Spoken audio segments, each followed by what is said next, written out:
وَإِنَّ لَكُمْ فِي الْأَنْعَامِ لَعِبْرَةً ۖ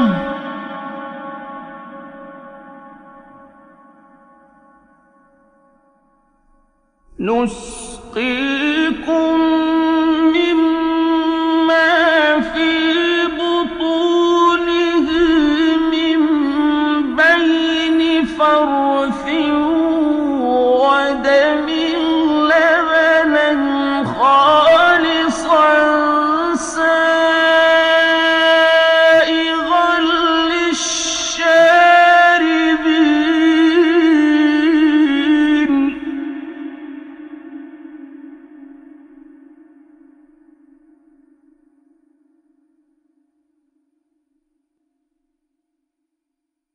وَمِن ثَمَرَاتِ النَّخِيلِ وَالْأَعْنَابِ تَتَّخِذُونَ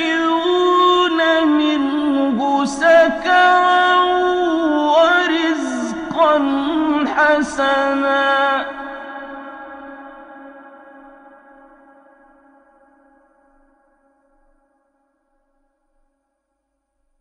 إِنَّ فِي ذَلِكَ لَآيَةً لِّقَوْمٍ يَعْقِلُونَ